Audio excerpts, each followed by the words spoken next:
Joint practice number 2 is live right now. It is happening. We are here for the latest updates to talk about what we expect to hear today and what we want to see from the Broncos in the second preseason game against the Arizona Cardinals.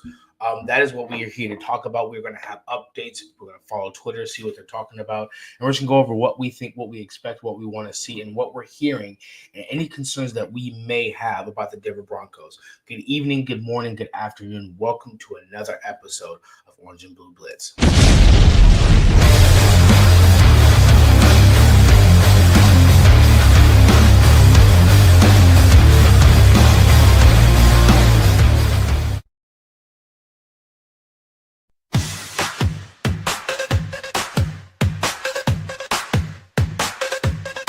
Tune in, now it's time to sit. Orange and blue, we never quit. Broncos pride is lit legit. Every week we're bringing grit. Orange and blue, we bring the heat. Podcast grind and can't be beat. Every play, every style we meet. Blitz so hard it's on repeat. Mile high dreams we elevate. Break it down, we narrate. From the field to fan debate. Broncos Country, we dominate. We got the passion, we got the drive. Orange and blue keeps us alive. Every tackle, every stride. It's the Blitz where legends thrive.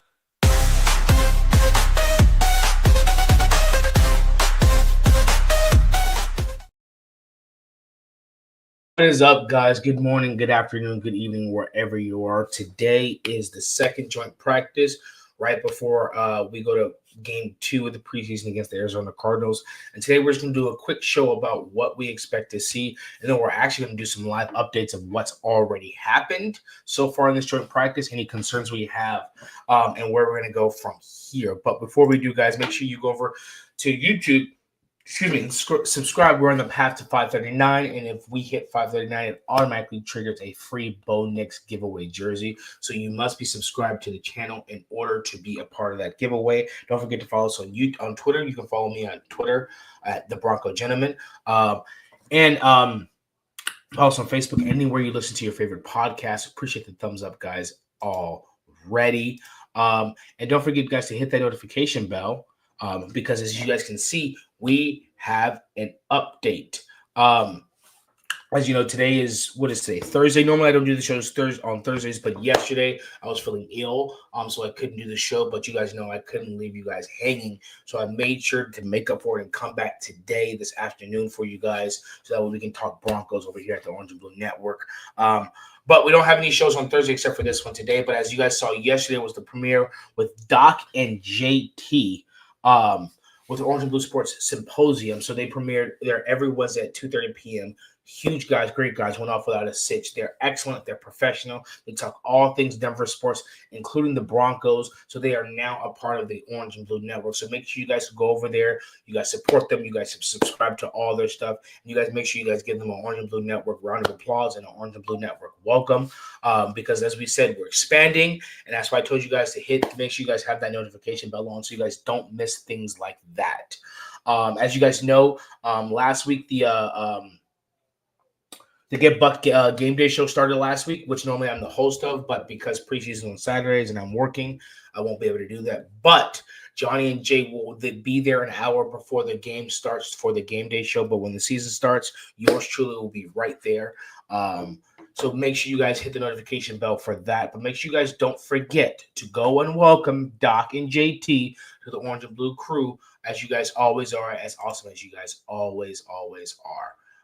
Let's pull this back up.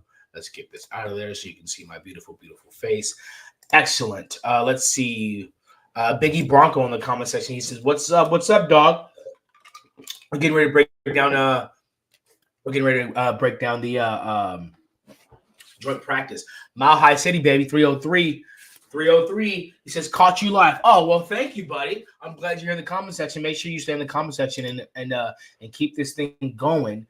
But let's see so far on what we have so far in the joint practice, and we're just gonna keep it simple. Definitely want to get an update. So far, this is what we've gotten so far. Let's go to the notifications right here. This is what we're gonna start off with. All right, so we're gonna scroll down to the beginning. And we're just going to go over a couple things. Peyton Manning is at the joint practice. Michael Burton left with a trainer. He's been in and out. Michael Burton may be a cut candidate, but Nate Atkins is also injured, so Michael Burton's got his spot fulfilled. Let's see. All right, we are going to start with the 7-on-7s. We're going to start with the 7-on-7s. So there we can see we got an update. Shy Vargas in the comment section. What's up, Shy? Are you going to the game on Saturday? Oh no, I don't live in Colorado. So I won't be able to go to the game. Trying to go to a few games this year. The Mile High Viking and I are planning on going to the Indianapolis game, driving up there. Appreciate the thumbs up, guys. So we're planning on driving up there. Maybe I might plan on going to the Houston and DC game and a couple other games. But so far, I start off with 7-on-7. Luca Evans says Bo Nix dealing on first 7-on-7 drives versus Cardinals hit Lucas Kroll and Pat Bryant over the middle. Nice decision making. He also says Lucas Kroll has taken a massive leap over the last week or so of camp, in my opinion, getting a lot of targets and making the most of him. I like Lucas Kroll developing as a good tight end too. Back up to Evan Ingram. That was one of the things that we worried about was the depth in the tight end position. But it seemed like the Broncos organization has decided that they're going to stand pat with their draft and develop, and that's what they did with Lucas Kroll. And so now it seems like they drafted him, and now it seems like he's developing. So that's good for the Broncos. And he did score that wide open touchdown last week against the Niners. Zach Stevens tweets, in 7-on-7s, Bo Nix hit Pat Bryant for a 20-plus yard gain in the middle of the field. Bryant made a terrific adjustment and catch on the ball. Pat Bryant is just he's exactly what Sean Payton said he was. Strong hands, good route running, strong across the middle. He said he reminds him of Michael Thomas because he's a guy that quarterbacks always gravitate to because he's always open. And I'm starting to see that more and more and more. So it's good for the Broncos that Pat Bryant let's continue to stack days and weeks, especially as a rookie. And like I said, on this show, I said it earlier this week. I think other people have said it. I think Vela has dropped down to the wide receiver room. I think Trent Sherfield, Troy Franklin, and Pat Bryant. Trent Sherfield and Troy Franklin for sure have passed him, in my opinion. I believe Pat Bryant is nipping on his heels, if not surpass him. Parker Gabriel says it continues to be an up-and-down camp for Jaquan McMillan. He got beat on a slot fade by Marvin Harrison in 7-on-7, but later picked off Kyler Murray. Last week's short practice game each featured a big play allowed to pick for J-Mac. Personally, I appreciate the big plays, but I'm tired of the inconsistency. And it seems like the Niners and the Cardinals are both, and the plays that he gets beat on is the slot fade. And so I'm tired of the inconsistency. I don't want to give up a 50-yard bomb and later on hope that you're going to get an interception later. I don't want to play that game at all. I'm glad he got an interception, but I'm a little tired of the inconsistency. But, maybe we switch Jaquan to the dime backer and keep Jade as the nickel so that way Jaquan comes in every once in a while because like last year, toward the end of last year, they stopped throwing to the boundary and started picking on the inside, which is why we drafted Jade.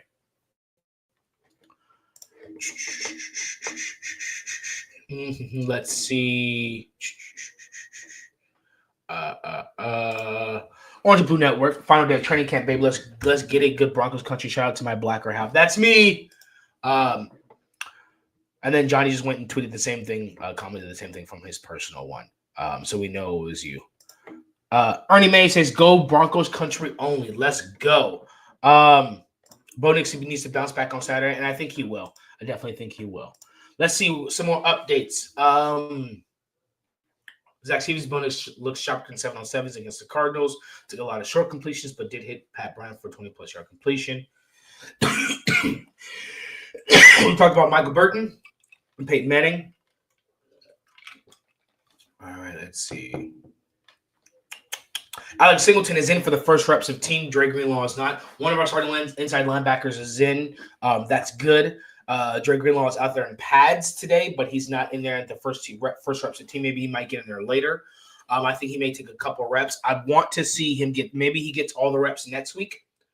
But I want to see him get some type of live tackling reps because I wouldn't like for the first type of reps he gets to be regular season. All right, let's see. But that's good. Cardinals offense got Trey McBride wide open in the flat on the first play of team. I heard it was like 20 plus yards. That's not good. JFM sacked Kyler Murray a couple plays later. That's good. And then Enia Wazarika had to bat it down against Murray too. This is one of the things that I think we were going to discuss today. In the first team period, Cardinals front seven find success against Broncos offensive line. And I heard the Cardinals defensive line is a lot better this year than they were last year. 4 design runs by the Broncos, 2 immediate tackle for losses, 2 other runs gained 5 yards. Bo Nix took off and ran on his only drop playback. Now, some people are wondering if our offensive line, do we worry about our offensive line? But there was a metric that came out after the first week of preseason in regards to offensive line efficiency and blocking. The Broncos were still one of the best in the NFL in it, only behind the Eagles. So I think a lot of it is the different zones, the different scheme that we're running, and we're really trying to hone down and getting reps and reps and reps. And there's some things that still need to fix. We're not as fluid in a scheme as we were last year, but that's what happens when you learn something new. But I trust the coaching staff. Arizona's Josh Sweat blew by Mike McGlinchey in 11-11, would have easily sacked Bo Nix. That's not good. Cardinals offense has created some big plays. Travis Vokalek, former Huskers tight end, got loose on a leak for a huge play against Denver's reserve secondary. Bo Nix picked up steam in Broncos' second team period. After an instantaneous sack by Sweat on the right side, Nick followed it up with a completion in the flat to J.K. Dobbins and a 15-yard dart to Devon Bailey. So there you go, Shai. Bo Nix is picking it up. He's bouncing back. He's not letting it stop it. And I think that's what we're going to see this week is definitely a much more urgent and efficient and crisp Broncos team because they heard it from the coaches. They heard it from the fans. They heard it from the media. That was not a good outing last week. I think they're tired of hearing that. That's good. Let's go. Luka Evans with running back takeaways from run-heavy first 11-on-11 period. Jaleel McLaughlin had a really nice outside zone cutback to B-gap and picked up a blitz well in pass pro. That's excellent. Tyler Burdett explosive on a couple nice reads. Not much action for Audric Estime. Interesting. That running back room has become very, very, very interesting. Let's see. I don't like what I just saw. Left tackle Garrett Bowles getting checked out. I think he's going to be fine. I hope that's it. Bo Nix with great pocket presence hit Marvin Mims for a gain of 25. Looks like we're starting to have some more injuries. Broncos DB Gregory Jr. walking off with the training staff. Trainers are looking at Garrett Bowles on the sideline. Looks to be in a lot of pain. That's not good at all. Oh, man, that's not good. Offensive line has already been struggling this offseason. We don't need our starting left tackle to go down. Hopefully he just got stepped on and, he's wrapped up and he's good to go. Bo Nix is really heating up on the 13 period. Hit Marvin Mims for 15 yards. Hit Devon Bailey for a 70-yard touchdown. Low incomplete pass to R.J. Harvey in the slot. He's got to get that Bo Nix R.J. Harvey connection has to solidify, has to get better. Hit Lucas Crow for a short gain, hit Troy Franklin for a 20-yard gain. So he started heating up. Luka Evans comes and reiterates the same thing. Bo Nix with excellent precision, mobility, off-platform accuracy thus far today. Hit Marvin Mims Jr. on a pretty comeback, then Devon Bailey deep up the seam, then Troy Franklin down the sideline. Really good drive when rolling to his right. Let's see. Trey McBride was just roaming so wide open up in the Broncos secondary that he threw his hands up to signal before Kyler Murray's throw got there. I think that's referring to the reserve defense, not the first team defense. I hope, but we need to get that squared away.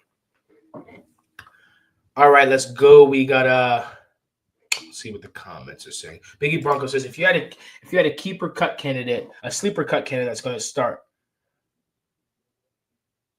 who would you keep and who would you cut? Sleeper starter would be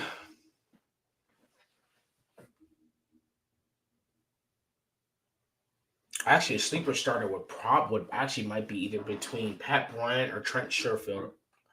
And I would make Devon Bailey a trade candidate. If one of those started, I would make Devon Bailey a trade candidate. That's who I think would be. And I think LaVelle Bailey would be a sleeper, and I would make Alex Singleton. I'd probably cut Alex Singleton. D-Rock in the house. What's up? What's up? I'll salute to D-Rock. He said, what's up, chat? All right. Crew Talk Sports says Broncos always have issues covering tight end. Well, this is why we got another slot, and this is why we got Dre Greenlaw. But can't seem to get him on the field, so we can't seem to learn what we have. So who knows? Appreciate the thumbs up, guys. Tiana Acosta in the chat, faithfully, as always. Love the Broncos, and we love you.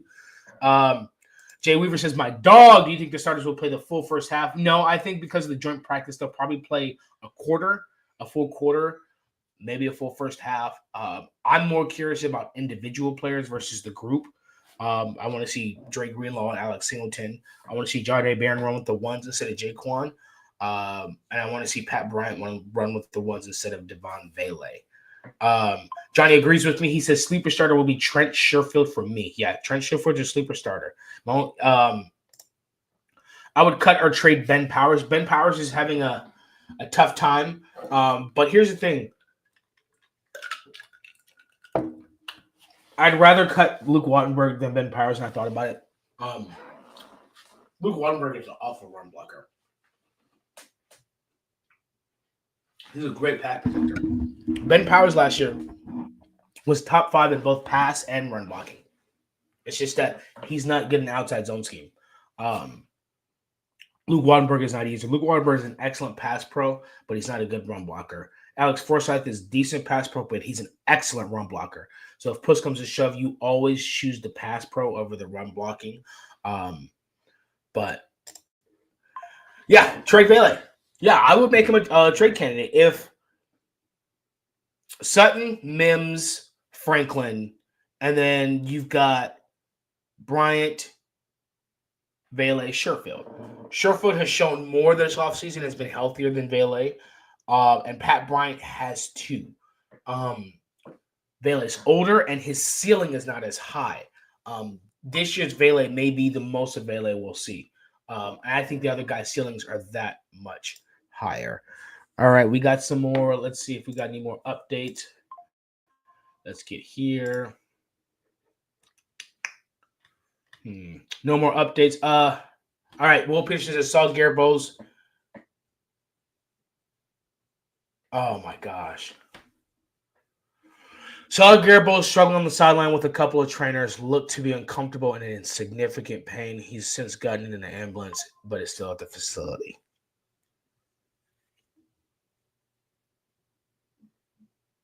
Oh man. Let's pray. It's nothing serious. It's just something, something sprained ankle. Well, I don't think it's a sprained ankle. He needs to get into an ambulance. Man. I don't even know what to say. We cannot lose our starting left tackle. I hope it's nothing serious. I really do. And the only thing about it is what's going to make it worse is Sean Payton's not going to want to give any information about it whatsoever. He's going to be like, oh, something popped up. He should be fine. Or, we're going to look and we're doing all the tests. Mike Kliss says, Ellinger with Archie Manning like rollout left, throw downfield to Manning for big gain. Luka Evans reiterates it. Highlight play, Sam Ellinger slings one deep down the right sideline to rookie Jawan Newton, who goes up and gets it. Terrific leaping grab. Newton's had a few of those in camp. Garrett Bowles being looked at in the ambulance. That is just off the practice field. So the ambulance has not left. Let's see the comment section and how we're overreacting because we're definitely not overreacting. In the ambulance, yeah, I understand. His knee, leg, arm, shoulders, what part seems to be an issue? Was he carted off or did he walk off to the ambulance? That's a great question. Was he carted off? He walked. Okay, so he walked to the ambulance. That's better than being carted off. Okay, so that's where we're at with that. Let's see. Anything else? Any more updates?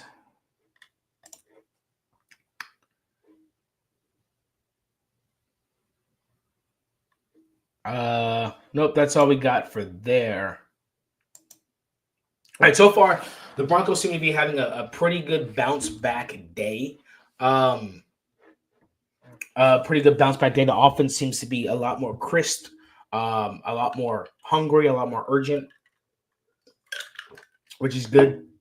Now we're just waiting for that Garrett Bowles news. That's all we're waiting for. Kind of takes the air and everything else. I mean, cool, the offense is performing well, but hey, how's our starting left tackle? That's what we're looking for, and that's the update we're waiting for. I expect the starters to play a minimum of a quarter. I expect 2 touchdown drives. They're going to go back to that slot fade again. So we got to prepare for that. But yeah, I expect a lot more inside runs. I expect a couple big runs. I expect a Troy Franklin and Evan Ingram touchdown this game. So that's what I'm expecting. Excuse me. So like I said, it's going to be a short day today since joint practice is going on right now. So what it will be is just, reacting in real time to what's being said, to what's happening, to the news that's coming out. And so right now, we're just waiting for that Garrett Bowles update. Apparently that pass to Bo Nix for a 50-yard touchdown was nice. It was a Bo Nix Vele on a seam for a dot for what would have been a touchdown for about 50 yards. So it was a seam. We saw Vele catch those. We saw Vele catch those last year against the Chiefs backups from that throw against Vele. So, we know Evan Ingram's not the same guy, but, 6'5" Vele or 6'4" Vele may be that guy. So he does have a role carved out, and when the ball is thrown his way, he does catch and does have good hands.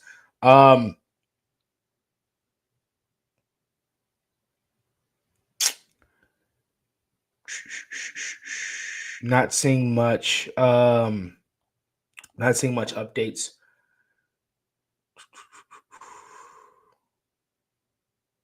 Why am I seeing something about Sutton? Anybody see anything about Sutton? I just see Bulls, but I'm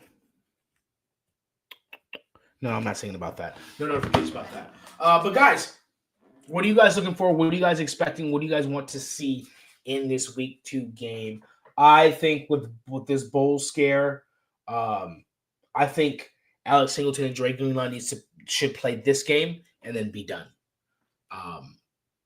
I think we won't play any of the starters. I don't. If Garrett Bowles is hurt, he's not gonna. He's probably shut down for the remainder of the offseason. He's not going to play against Arizona, which means that Alex Palchevsky or Matt Parrott's going to get some good reps.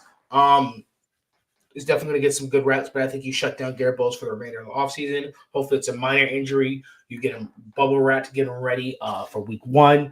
I want to see Dre Greenlaw and Alex Singleton once in this offseason. That's my biggest thing, is that you have these inside linebackers who could be a good duo, but are also injury prone. And they come in and they continue the injury thing. I don't want to see our starting inside linebackers the first time in week 1. I don't think that's a good time for you to start. I don't think that's a good time for you to get physical. Let's see. We got some updates here. Let's see what we got. I just don't want to see our starting inside linebackers for the first time week 1, even though it's a rookie. So we got a fight. Second time this happened started with special teams. Skirmish here at Broncos Cardinals practice. No real shoving. Nick Benito barking at several Cardinals. He's not even pads. Bit of kerfuffle during special teams drills. Lavelle Bailey was near the middle of it. Benches clear, but mostly words exchanged, it looked like. So, last practice at the training camp.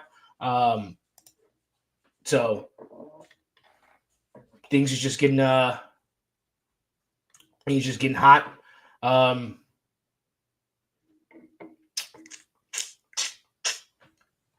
That's all we got, guys, for the update of joint practice. Like I said, we're just waiting here for updates and, don't necessarily have to be live.